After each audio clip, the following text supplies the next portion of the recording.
Good morning बच्चों। आज का ये जो वीडियो है वो डीलेट फोर्थ सेमेस्टर के लिए है और विषय है प्रारंभिक स्तर पर भाषा का पठन, लेखन एवं गणितीय क्षमता का विकास। वो विषय है स्वर, व्यंजन एवं व्यंजन समूहों को सुनकर समझना। इकाई 2 का है और लेसन 3 है। इस इकाई में मैंने आपको पहले बताया था कि टोटल 8 वीडियो है, जिसमें ये 3रा वीडियो है। ठीक है, तो अब हम इसमें बात करेंगे स्वर से आशय। स्वर क्या है? तो स्वर है उन ध्वनियों को कहा जाता है जो कि मुख से बिना किसी अवरोध के उच्चारित होती हैं। ये ध्वनियाँ वो होती हैं जो कि जब मुख से निकलती हैं तो किसी प्रकार की कोई रुकावट नहीं आती है। ये ध्वनियाँ फेफड़ों से आने वाली वायुओष्ठ और उसके आगे भी अवरुद्ध नहीं होती हैं। इन ध्वनियों को संकीर्ण मार्ग से भी नहीं निकलना पड़ता है। ठीक है, ये ध्वनियाँ मुख विवर की स्वर सीमा से ऊपर नहीं जाती हैं। इनमें स्वर तंत्री से ऊपर वाले वाक् अवयवों में किसी प्रकार का कोई कंपन नहीं होता है।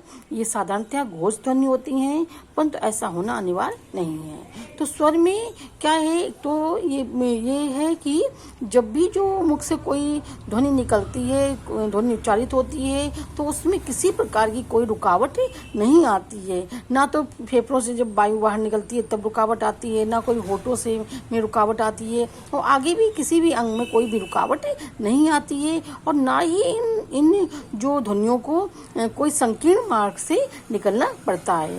ये क्योंकि ये ध्वनियाँ जो होती हैं कि वो मुख की जो स्वर सीमा होती है उसके ऊपर नहीं जाती हैं। और साथ साथ में ये भी है कि जो हमारे बोलने वाले अवयव होते हैं उनमें भी किसी प्रकार का कोई कंपन नहीं होता है। इन ध्वनियों को ज़्यादातर हम घोष ध्वनियाँ ही मानते हैं, क्योंकि साधारणतः ये घोष ध्वनियाँ ही होती हैं। लेकिन ये जरूरी भी नहीं है कि हमेशा कि घोष ध्वनियाँ हों, ये अघोष ध्वनियाँ भी हो सकती हैं। ठीक है, तो ये स्वर से मतलब है। और दूसरा आता है इसमें स्वर की परिभाषा। अगर हम पतंजलि के अनुसार देखें तो पतंजलि कहते हैं जो स्वयं प्रकाशित होते हैं वे स्वर कहलाते हैं। कहने का तात्पर्य यह है कि जब स्वर निकलते हैं तो उन्हें किसी दूसरे की ध्वनियों की या दूसरे वर्णों की सहायता नहीं लेनी होती है। ये स्वतः ही समर्थ होते हैं और स्वयं ही प्रकाशित होते हैं। हिंदी में अगर देखें तो स्वरों की कुल संख्या 11 होती है। ये जो 11 स्वर हैं हिंदी में वो हैं आ, ई, उ, ऋ, ए, ओ, औ। ठीक है, उच्चारण समय की मात्रा के अनुसार अगर हम स्वरों का भेद करें तो हमें 3 प्रकार के स्वर दिखाई पड़ते हैं, क्योंकि हिंदी भाषा में इसमें 2 ही प्रकार के स्वरों का प्रयोग किया जाता है। पहला है हर्ष स्वर। हिंदी भाषा में जो उच्चारण को शुद्ध रूप प्रदान करने के लिए स्वरों का विशेष महत्व होता है। उच्चारण में जब एक मात्रा का समय जहाँ लगता है उसे हर्ष स्वर कहा जाता है। जैसे आ, ई, उ, हर्ष स्वर है। तो कहने का तात्पर्य यह है कि हर्ष स्वरों को शुद्ध रूप में उच्चारित करने के लिए केवल एक ही मात्रा का समय लगता है। ठीक है, इसलिए उसे हर्ष स्वर कहा जाता है। दूसरा आता है इसमें दीर्घ स्वर। दीर्घ स्वर होते हैं जिन स्वरों के उच्चारण में 2 मात्राओं का समय लगता है उसे दीर्घ स्वर कहते हैं। जैसे आ, ई, उ, ए, ओ, औ, ऋण। ये सारे क्या हैं? दीर्घ स्वर हैं। ठीक है, तीसरे प्रकार के स्वर होते हैं वो लुप्त स्वर कहलाते हैं। लुप्त जिन स्वरों के उच्चारण में 2 मात्राओं से अधिक का समय लगे उसे लुप्त स्वर कहते हैं। जैसे ओम है ना, इसका प्रयोग संस्कृत में होता है। तो इस प्रकार से देखा हमने कि 3 प्रकार के स्वर होते हैं, हर्ष और दीर्घ स्वर और तीसरा है लुप्त स्वर। ठीक है, लुप्त स्वर का ज्यादातर प्रयोग है वो संस्कृत भाषा में किया जाता है। अब हम बात करेंगे हिंदी भाषा के प्रमुख स्वर। हिंदी भाषा में अगर स्वरों का वर्गीकरण करें तो इस प्रकार से हम कर सकते हैं। पहले तो है उच्चारण में जिह्वा की स्थिति के अनुसार। जीभ की जैसी स्थिति होती है उसमें उच्चारण में उस हिसाब से इसको अगर हम देखें तो 2 भागों में बांट सकते हैं, जिह्वा की आड़ी स्थिति और जिह्वा की खड़ी स्थिति। तो अब हम देखते हैं कि जिह्वा की आड़ी स्थिति में तो जिह्वा की जो आड़ी स्थिति के अनुसार अगर देखें तो 3 प्रकार के जो स्वर होते हैं। पहला है अग्र, जैसे ई, मध्य आ, पश्च ऊ। ठीक है, ये 3 प्रकार के स्वर होते हैं। जिह्वा की खड़ी स्थिति के अनुसार अगर देखें तो स्वर 4 प्रकार के होते हैं।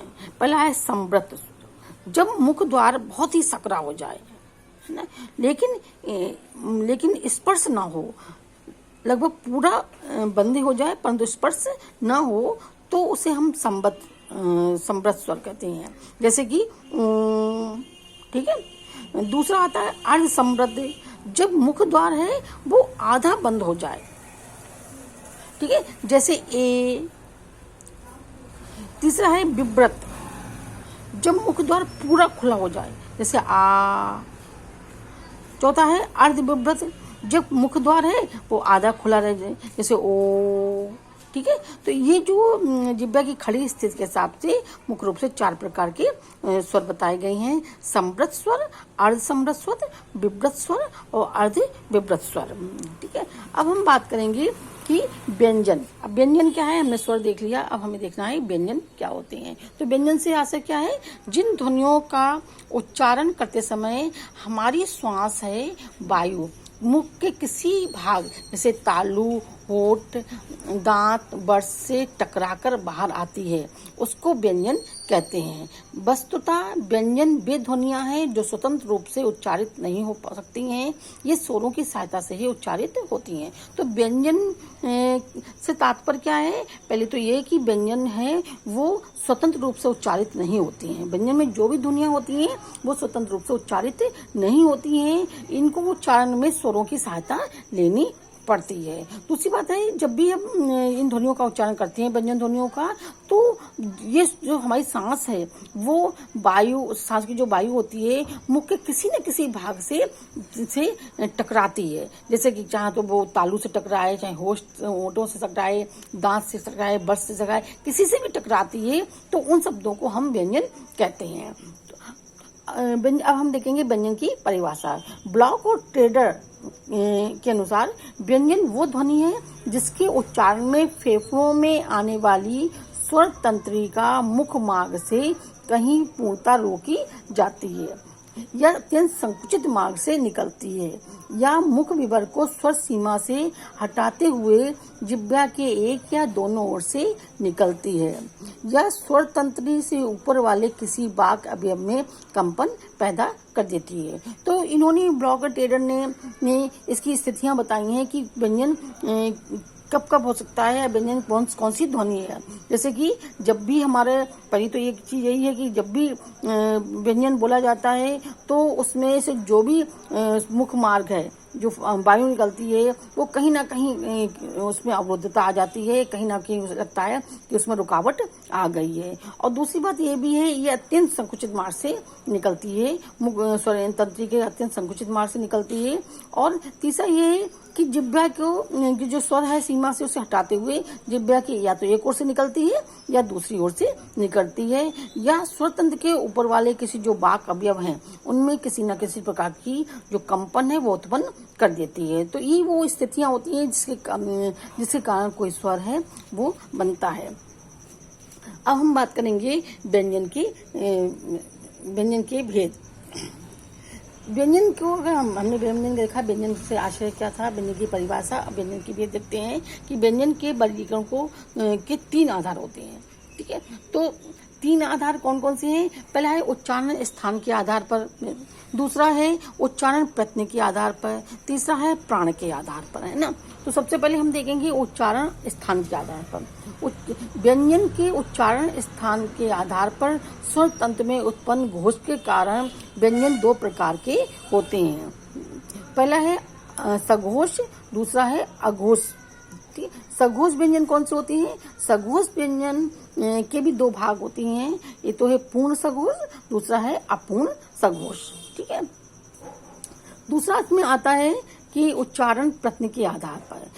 उच्चारण का मतलब हम कोई यत्न करके जब उच्चारण करते हैं तो उच्चारण यत्न के आधार पर देख सकते हैं कि उच्चारण प्रत्यय के आधार पर व्यंजन निम्नलिखित प्रकार के होते हैं। पहला है स्पर्शी, दूसरा है स्पर्श संघर्षी, तीसरा है संघर्षी, चौथा अनुनासिक और पांचवा पार्श्विक, छठा है लोड़ित या लुंगित और सातवां है उत्क्षिप्त, 8वां है अर्धस्वर। ये सारे जो स्वर हैं मैंने इनकी डिटेल्स है पिछले वीडियो में दी हुई है। अब हम तीसरा देखते हैं कि प्राण के आधार पर। तो प्राण से किससे तात्पर्य क्या है? जो अंदर से आने वाली श्वास का बल। ठीक है, तो प्राण के आधार पर व्यंजन को हम 2 भागों में बांट सकते हैं। पहला अल्प प्राण, दूसरा है महाप्राण। अल्प प्राण आप किसे कहते हैं? देखते हैं कि जिन ध्वनियों के उच्चारण में श्वास पर कम जोर लगाना पड़ता है, कम बल लगाना पड़ता है, उन्हें अल्प प्राण कहा जाता है। इसमें जैसे का, ग, ड, चा, जा, म, टा, डा, ढ, ता, द, न, पा, ब, म, य, र, ता और व व्यंजन आते हैं। ठीक है, इसमें से अधिकतर जो है प्रत्येक वर्ण के प्रथम, तृतीय और पंचम वर्ण हैं। जो भी अक्षरमाला होती है उसमें ज्यादातर ये प्रथम वर्ण, तृतीय और पंचम वर्ण कहलाते होते हैं ज्यादातर इसमें। दूसरा आता है महाप्राण। जिन ध्वनियों के उच्चारण में श्वास पर अपेक्षाकृत अधिक बल लगाना पड़ता है वे महाप्राण ध्वनियां कहलाती हैं। जैसे खा, घा, हा, छा, झा, ठा, ढा, था, धा, फा, भा, ये वो व्यंजन होते हैं। ये व्यंजन प्रत्येक वर्ग के दूसरे और चौथे वर्ण हैं। अब हम बात करेंगे कि स्वरों और व्यंजनों तथा व्यंजन समूह को सुनकर समझना। ठीक है, तो इसमें ये जहाँ तक देखा जाए कि स्वरों, व्यंजनों और व्यंजन समूह को सुनकर समझने से संबंधित जो व्यवहारगत परिवर्तन होते हैं वो कुछ ही इस प्रकार होते हैं। पहला है, छात्र शिक्षण सामग्री को धैर्यपूर्वक सुनता है। ठीक है, यानी कि जो भी उसे शिक्षण सामग्री है उसे जब भी टीचिंग की जाती है तो वो जिसमें धैर्यपूर्वक उसको सुनता है। दूसरा व्यवहारगत परिवर्तन ये होता है कि छात्र सुनने से संबंधित शिष्टाचार का पालन करता है तथा किसी भी प्रकार का व्यवधान उत्पन्न नहीं करता है। बीच बीच में ना तो बोलता है, ना बार में पढ़ाने में दिक्कत उत्पन्न करता है, और ना ही जो भी सुनने के संबंधित शिष्टाचार होता है उसका वो पालन करता है। तीसरा आता है, छात्र शिक्षण के समय मनोयोग पूर्वक बात को सुनता है। जब भी शिक्षक पढ़ा रहा होता है उस समय बार बार बीच में वो डिस्टर्ब नहीं करता है और उसकी बात को बड़ी ध्यान से मनोयोग पूर्वक सुनता है। चौथा आता है, छात्र वक्ता के कथन में प्रयुक्त शब्दों, उक्तियों और मुहावरों का प्रसंगानुभूत भाव समझने का प्रयास करता है। इसका मतलब है जो भी वक्ता है या जो भी शिक्षक है वो बोल रहा है, उसके कथन में कौन से वो शब्दों का प्रयोग कर रहा है, किस प्रकार की उक्तियों का प्रयोग कर रहा है, किस प्रकार के मुहावरों का प्रयोग कर रहा है, या मुहावरों का प्रसंगानुकूल भाव क्या है ना, इसको समझने का प्रयास करता है।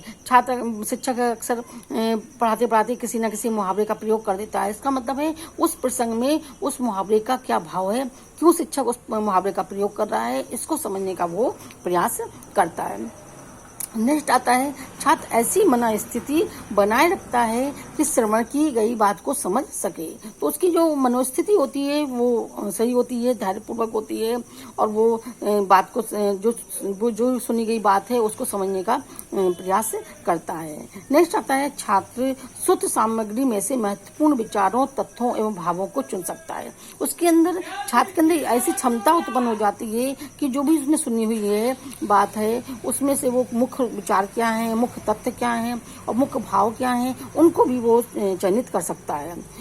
नेक्स्ट आता है, छात्र स्वयं में वक्ता के स्वराघात, बलाघात और स्वर के उतार चढ़ाव के अनुसार अर्थग्रहण करने की योग्यता उत्पन्न कर लेता है। वक्ता बोलते समय कहाँ पर बल का प्रयोग कर रहा है, कहाँ स्वरघात का प्रयोग कर रहा है, कहाँ पर अपने शब्दों का, ध्वनियों का उच्चारण है वो का प्रयोग कर रहा है, स्वरों में कहाँ आरोह अवरोह का प्रयोग कर रहा है, इस सब के अनुसार वो है अर्थ ग्रहण करने की क्षमता उसके अंदर उत्पन्न हो जाती है। नेक्स्ट आता है, छात्र वक्ता के मनोभावों को समझ सकता है। तो ये भी क्षमता उत्पन्न हो जाती है कि छात्र है कि वक्ता बोलना क्या चाह रहा है, उसका मनोभाव क्या है, वो क्या समझाने का प्रयास कर रहा है, इसको भी समझ सकता है।